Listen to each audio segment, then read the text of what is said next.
What's cracking, peeps? Darren McDuffie here, alias Fat Man, helping you become perfectly healthy and toned and conscious, of course. So tonight, just talking a little bit about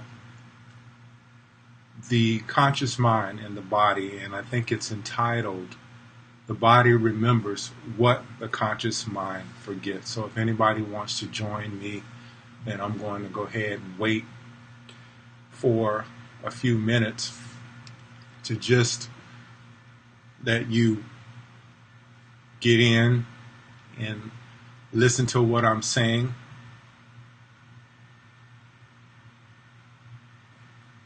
Take a sip of water.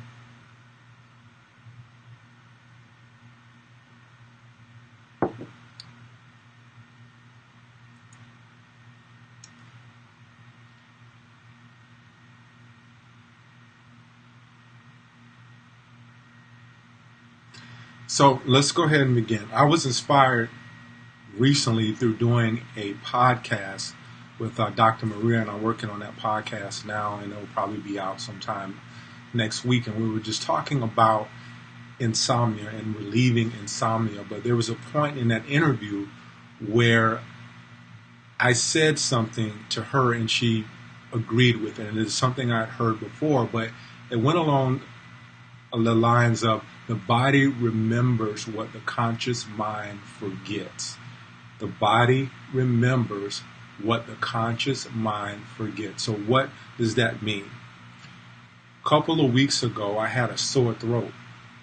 And when I had that sore throat, I wanted to do a Facebook Live video. I was actually going to shoot it with my phone, but I decided to kind of stay off for a while and not do it. But it came back to me. So I know when something is coming back to me, it's something that I have to say. And with that sore throat, what I realized is that I wasn't speaking up. I wasn't speaking my truth in a particular circumstance or situation in which I felt like I should have spoken up, but I wasn't doing that. So what I want you to remember is that the body speaks to us in a literal way. There is no mystery. Just like my throat was bothering me, that was because I wasn't speaking up. I had the opportunity to speak up in the situation, and I didn't speak up. So again, I might have forgotten about that, but the body always remembers that. There's a book that I have that I've been wanting to get for years, and you can see that book here, The Complete Dictionary of Ailments and Diseases. Very, very good book. So emotional trauma and how we deal with emotional trauma. How we deal with emotional trauma. For a lot of us, we are what we call stuffers. So something happens to us with our emotions and we stuff that down. We never deal with our emotions. For a lot of people, dealing with their emotions is something that they don't want to do.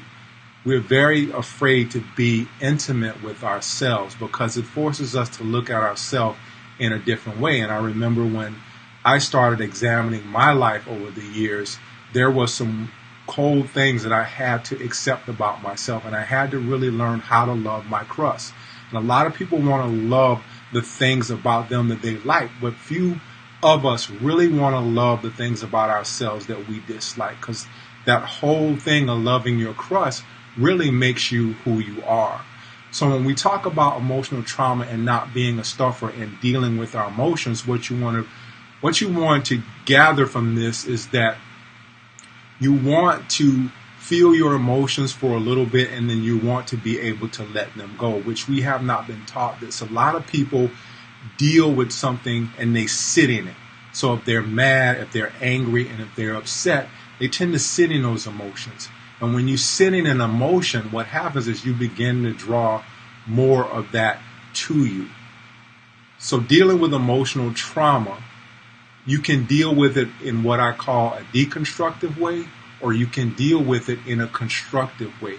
For many of us, we deal with this emotional trauma in a deconstructive way. If you've ever sat down and spoken with someone who's had some type of abuse, some type of sexual abuse that's going on, some type of a mental, verbal abuse that's going on, then you'll know that a lot of times they use that energy, that emotion in a deconstructive way. prison is filled with a lot of women or a lot of men who use that emotion in a deconstructive way. So something has happened to them. Perhaps their father beat them when they were younger. Perhaps they're a victim of sexual abuse.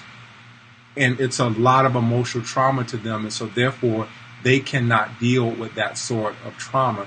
And what ends up happening is they go out and they commit a crime. But on the inside of whatever is going on with them, really all they're looking for is love and some amount of attention. And when you talk to these people, you'll see that. And if you go back in their history, you'll see a lot of the emotional trauma. They didn't agree with their dad, or they didn't agree with their mom, and something is happening to them, and therefore they act out upon that.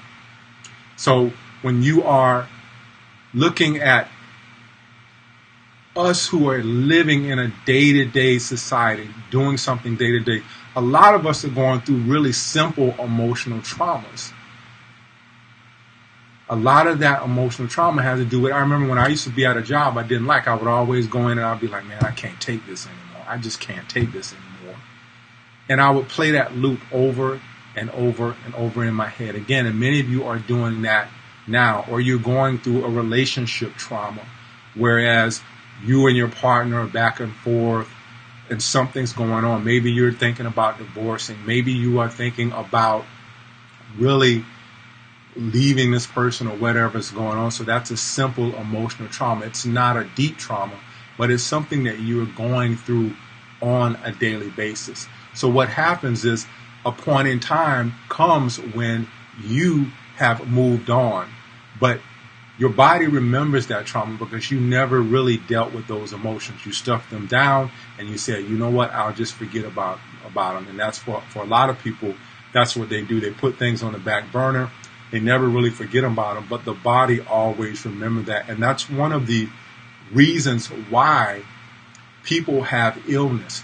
When you look at our society, you see the belief in our society is that you're young, you're graceful, and you want to always be forever young. As soon as you approach the age of 50, you're like, as my friend said, Stephanie Keto, I interviewed her as well. She said, in your 50s, you become a rotten apple.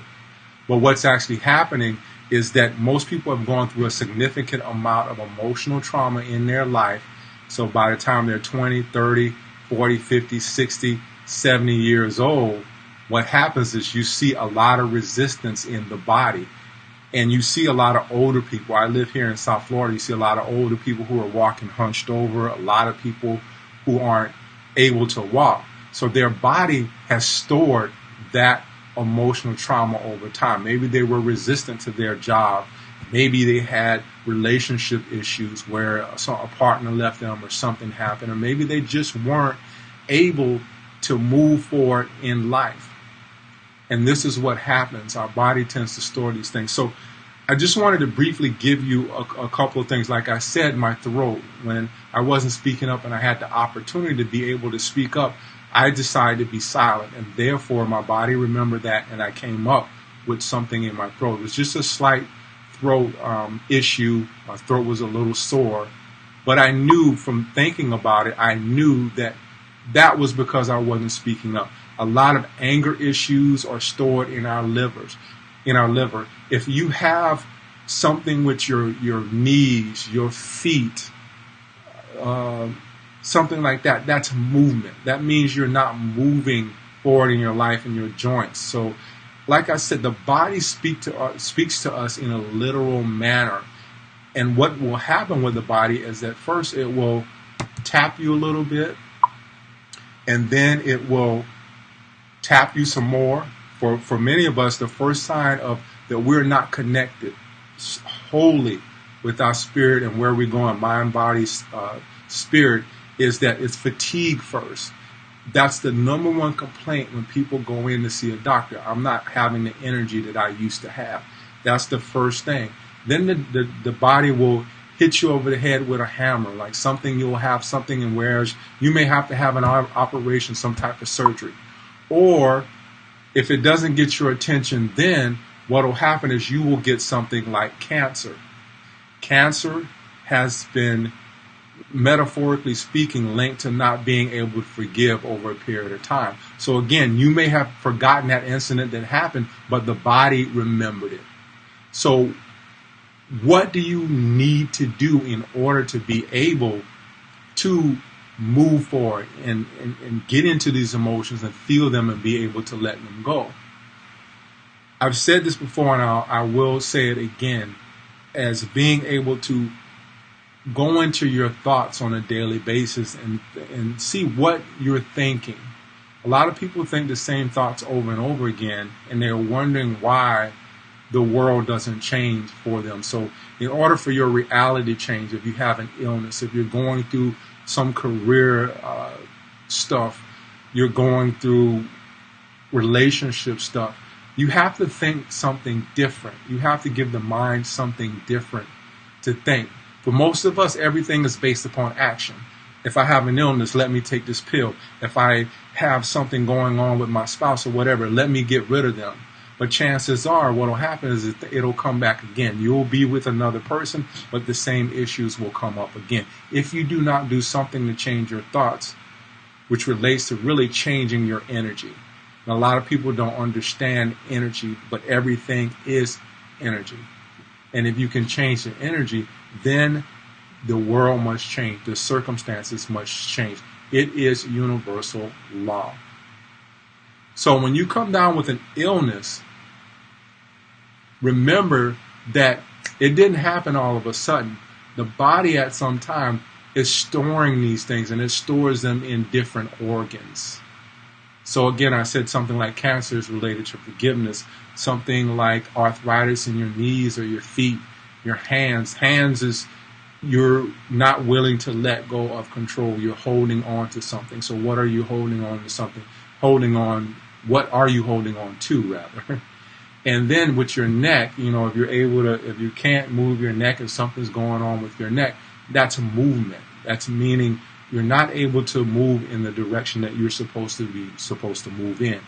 So again, it's very literal, but this stuff does not happen over a brief period. It's something that's happened, some emotion that you buried a long time ago that you're not dealing with.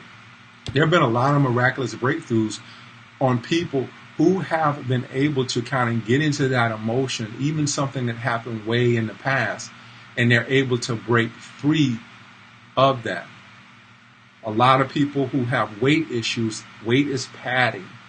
So you're padding yourself between you and your soul and your inner being.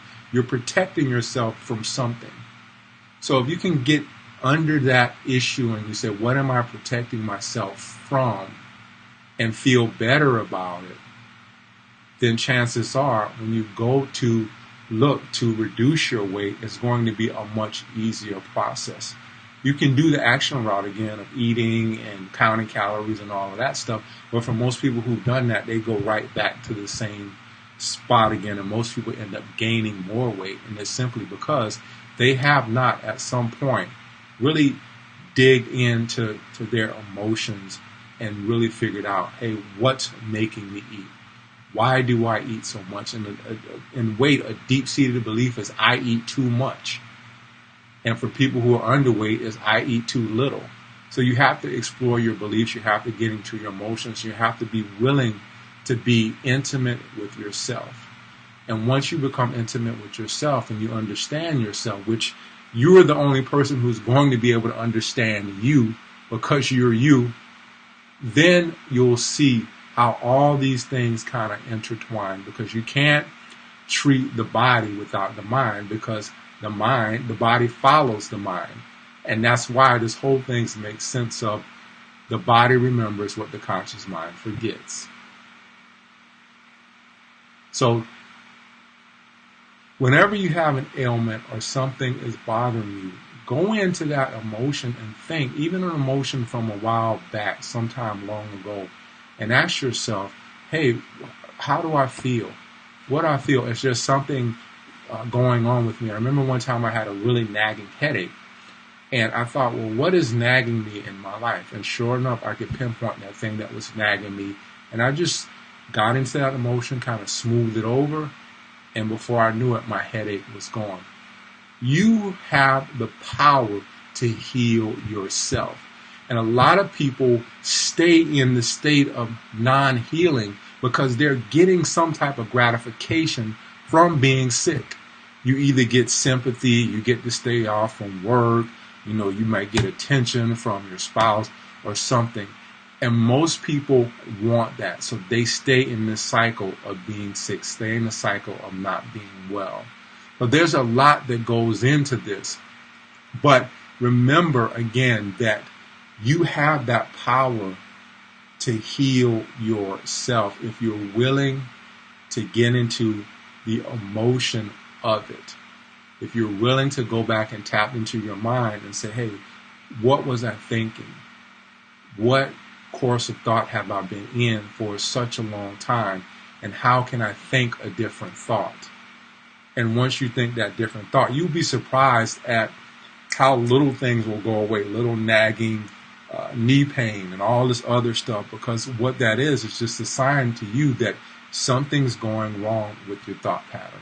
And all you need to do is be able to, again, get into that emotion, because it's a thought first and then the emotion comes. And a lot have been thinking the same thought over and over again, so that same emotion is always in there, and the body is remembering that.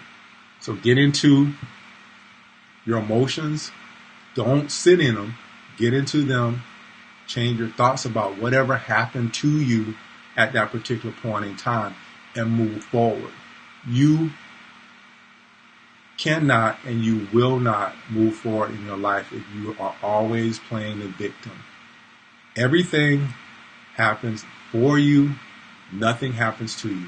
Darren McDuffie, alias Fat Man, helping you become perfectly healthy in tone and conscious. Show.